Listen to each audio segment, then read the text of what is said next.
Hello guys and welcome to today's tropical update. In this update we are going to be talking about Invest 91E that's still trying to organize in the Eastern Pacific today, and this is what the National Hurricane Center has to say on this.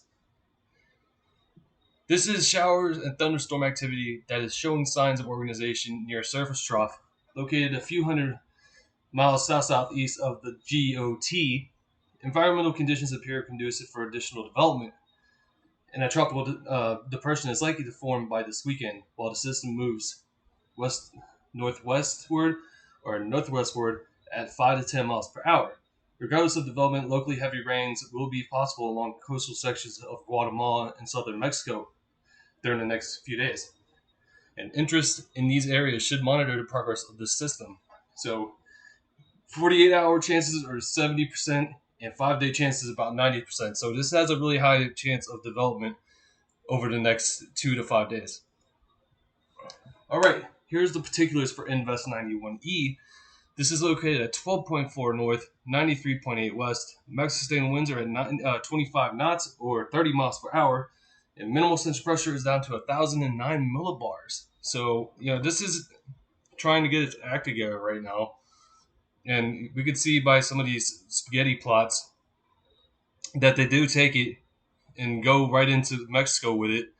Well, I mean, looking at the GEFS plots, we don't really know what the peak is here, but we'll know in the next couple of days what it's going to probably peak out at.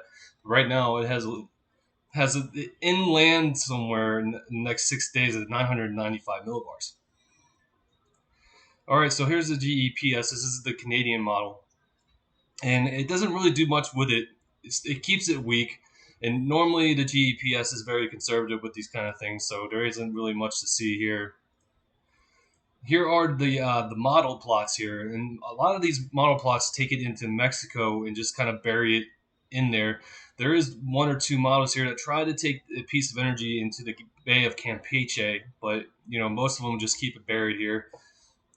We still got plenty of time to look at this to see if it's going to be a crossover or not.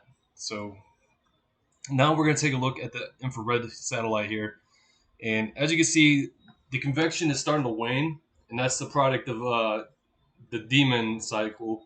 So what Demon is that it promotes weakening of the convection, but what this also does is help it drill down a low-level center as well, because you got downdrafts. So this can help, drill down a low-level center as we speak, because it does have a tropical cyclone formation alert in the next 24 hours. So we're going to have to see how this DMIN and DMAX cycle goes for the system as we head out through time. And let's take a look at the low levels to see if there's anything popping up in the low levels here. As you can see, there is some rotation here. Definitely some great mid-level rotation, but it has to do some low-level stuff first here. And as you can see, there are some feeder bands that are starting to develop here. So this is a look of a organizing invest here as we head through time. All right, so now we're going to take a look at the GFS here. This was initialized at 12Z today. And as you can see here, about 24 to 30 hours, that's when Tropical Cyclone Genesis is probably going to be. And as we see here at 48 hours, we're at 1,000 millibars. We're going to take a sound reading here to see what's up with it. We got only 6 knots of shear and 91% relative humidity, which isn't bad. And then 72 hours, it really starts to ramp up here, 977 millibars. Looking at 8 knots of shear and 93% relative humidity here. And then here's 96. Now it's down to 951 millibars. That's a category 3, guys. That's a category 3. Obviously, I think the GFS is overcooking this, but, we're going to have to see what happens. And then landfall is about 108 to 114 hours out. So, interest in southern Mexico really needs to start paying attention to this. And we're going to take a look at the total precipitation here, too. That's definitely not what I want. Okay. Hold on one moment. Precipitation, total precipitation. There we go. Some places around the coast could pick up, 16 inches of rain, 12 to 16 inches of rain. and most of that's going to fall from mountainous locations. So there's going to be some flooding floods here. All right, so now we're going to take a look at the Ecmwf here, and as you can see, it's kind of slower to percolate this thing than the GFS is. It doesn't really start until about 48 hours out, and then it steadily strengthens, but it doesn't do what the GFS does, and it kind of makes landfall probably as a weakening tropical storm here around the 994 to 995 millibar, pressure here. And then, as you can see, it just kind of peters out. Whatever energy left might go into, the Bay of Campeche. But as for right now, we're looking at 5 knots this year and 86% relative humidity, so it's not too bad. So now we're going to take a look at the total precipitation for the the Euro now, and it's pretty much more of the same. Some places are going to pick up 16 to 20 inches, or not 20, but 12 to 16 inches of rain. So you're going to have to watch out for flash flooding. You might have to watch out for some storm surge as well, and some wind damage probably. Now we're going to take a look at the Euro, or not the Euro, but the HWRF, or the Hwrf, as we like to call it. And it gets it going here at about 18 hours. So, it's not a whole lot of time, at least for the Hwrf, to come to fruition here. 13 knots this year and 92% relative humidity, so it's not too bad. We go 48 hours, 997. We are looking at 11 knots this year and 86% relative humidity. So this stuff is keeping very relatively, conducive. Here's 72 hours.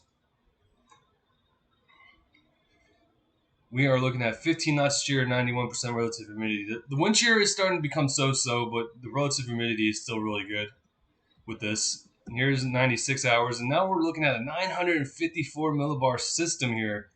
Obviously, I think the Hwrf is overcooking this too, but that's kind of the Hwrf's thing as well, along with the GFS. We're looking at 7 knots of shear, or 9 knots of shear. I've been looking at the wrong thing. 9 knots of shear and 91% relative humidity. This trips me up sometimes because the shear is usually down here near the relative humidity, but now it's near the middle. So forgive my last few soundings there for a minute. Here is landfall here at around 119 hours out. So we're looking at the 5-day time frame here. So southern Mexican coast needs to really pay attention to this. We could be looking at a hurricane of some magnitude or a strong tropical storm, depending on how the models, agree with each other. All right, so here is the sea surface temperatures right now, and where the system is located at right now, we're looking at 30 degrees Celsius here, or 31 degrees Celsius, which is plenty warm enough for tropical cyclone development of any kind here. This is pretty much, fuel for the gas tank, so to speak. But this is at the surface. I want to see what is at depths. So bear with me here for a moment while I go and get that graph. Yeah, here we go. Tropical cyclone heat potential here. This is for the 12th. That hasn't even updated yet, like at all. So I guess we're not going to be seeing that at all. So I'm sure that these temperatures go down at depths too. So it has the surface temperatures, and it has the depth temperatures. I don't see how this doesn't at least attempt to try to get to at least a Category 1 hurricane as we head out through the next couple of days. Wind shear is going to be light. Upper level anticyclone is going to be setting up as well.